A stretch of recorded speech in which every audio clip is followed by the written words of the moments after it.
ശ്രീജിത്ത് പണിക്കർ, അവസാനമായി എന്തായാലും ഇവിടെ എല്ലാ മേഖലകളിലും ഇത്തരം ആരോപണങ്ങളില്ലേ എന്നുള്ള സാമാന്യവൽക്കരണം മതിയോ ഈ സിനിമാ മേഖലയിലും? അല്ലത് സാമാന്യവൽക്കരണമല്ല, അതൊരു യാഥാർത്ഥ്യമാണ്. എല്ലാ മേഖലകളിലും സ്ത്രീകൾക്ക് തൊഴിലിടങ്ങളിൽ സുരക്ഷിതത്വം ഇല്ല എന്നുള്ളതും അവർ ചൂഷണം ചെയ്യപ്പെടുന്നുണ്ട് എന്നുള്ളതും ഒരു വസ്തുതയാണ്. പക്ഷെ അത് പറയുന്നതിനോടൊപ്പം തന്നെ ഈ റിപ്പോർട്ടിൽ പറഞ്ഞിരിക്കുന്ന മറ്റു ചില കാര്യങ്ങൾ കൂടി പറയാതിരിക്കാൻ കഴിയില്ല. കാരണം അതിൽ പറയുന്ന സ്ത്രീകളുടെ ഏറ്റവും അടിസ്ഥാനപരമായിട്ടുള്ള ചില ആവശ്യങ്ങളെ പറ്റി അതിൽ പറയുന്നുണ്ട്. ഉദാഹരണത്തിന്, ഒരു സെറ്റിൽ വെച്ചിട്ട് ആൾക്കാർക്ക് പ്രാഥമിക കൃത്യങ്ങൾ ചെയ്യുന്നതിന് വേണ്ടിയിട്ടുള്ള സൗകര്യമില്ല. നമ്മളൊന്ന് ആലോചിച്ച് നോക്കുക, പലപ്പോഴും കോടിക്കണക്കിന് രൂപ മുടക്കിയാണ് സെറ്റൊക്കെ ഇട്ടിരിക്കുന്നത്. അവിടെ അഭിനയിക്കുന്ന ഒരാളിന്, അത് ഏറ്റവും പ്രധാനപ്പെട്ട നടി ഒഴികെ മറ്റ് നടിമാർക്കും ജൂനിയർ ആർട്ടിസ്റ്റുകൾക്കും അടക്കം, അവർക്ക് പ്രാഥമിക കൃത്യത്തിന് വേണ്ടിയിട്ടുള്ള സൗകര്യം അവിടെ ഇല്ല എന്നുള്ള ഒരു കാര്യമുണ്ട്. വസ്ത്രം മാറുന്നതിനുള്ള സൗകര്യം അവിടെ ഇല്ല എന്നുള്ളതുണ്ട്.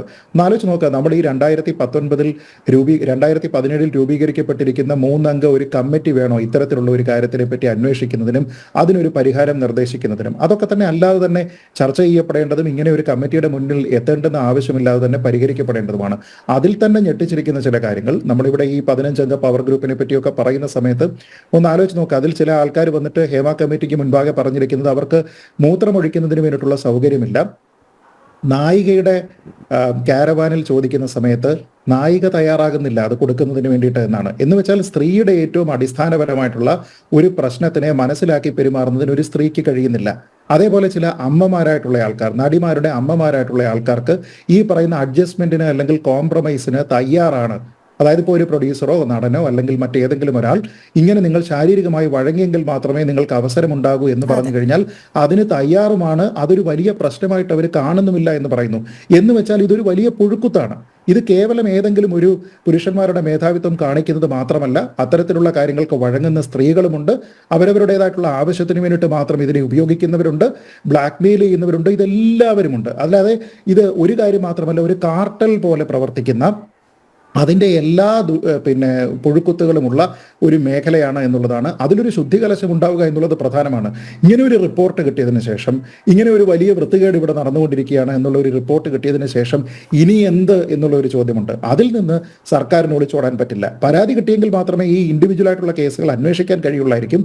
പക്ഷേ സ്ത്രീ സുരക്ഷിതത്വം എന്ന് പറയുന്നതിനെ ഉറപ്പുവരുത്തുന്നതിന് വേണ്ടി മറ്റെല്ലാ മേഖലയും പോലെ തന്നെ പ്രാധാന്യം ഈ മേഖലയ്ക്കും നൽകേണ്ടതാണ്. അതിനോടൊപ്പം തന്നെ മറ്റെല്ലാ മേഖലകളിലും സ്ത്രീകൾ എങ്ങനെയാണോ പരാതിപ്പെടുന്നത് അതിനുള്ള മാർഗങ്ങൾ സ്വീകരിക്കാനായിട്ട് ഈ മേഖലയിലുള്ള സ്ത്രീകളും തയ്യാറാകുക തന്നെ വേണം. അതല്ല എങ്കിൽ ഇത്തരത്തിലുള്ള ആരോപണങ്ങൾ കൊണ്ട് യാതൊരു വിധത്തിലുള്ള ഗുണവും നിങ്ങൾക്കുണ്ടാകുന്നില്ല, നിങ്ങളുടെ സഹപ്രവർത്തകർക്കുണ്ടാകുന്നില്ല, ഭാവിയിൽ ഈ രംഗത്തേക്ക് വരുന്ന സ്ത്രീകൾക്കുണ്ടാകുന്നില്ല. നേരെ മറിച്ച് ഭാവിയിൽ ഈ രംഗത്തേക്ക് വരുന്ന സ്ത്രീകളെ പോലും ഇങ്ങനെയുള്ള അഡ്ജസ്റ്റ്മെന്റിന് തയ്യാറായിട്ടായിരിക്കും ഇവർ വരുന്നത് എന്ന രീതിയിൽ ഇൻഡസ്ട്രിയിൽ എത്തുന്നതിന് മുമ്പ് തന്നെ സംശയത്തിന് നിഴലിൽ നിർത്തുന്നതിന് മാത്രമേ അക്കൗണ്ടബിലിറ്റി ഇല്ലാത്ത പ്രസ്താവനകൾ ഉപകരിക്കുകയുള്ളൂ. അതുകൊണ്ട് അതിൽ നിന്ന് പിന്മാറി ആരെയാണോ നെയിം ചെയ്യാനുള്ളത് നെയിം ചെയ്ത് തെളിവ് കൊടുത്ത് ഷെയിം ചെയ്യുക എന്നുള്ളതാണ് എനിക്ക് അവരോട് പറയാനുള്ളത്. തീർച്ചയായും ചർച്ചയുടെ സമയം ഇവിടെ പൂർണ്ണമാകുകയാണ്.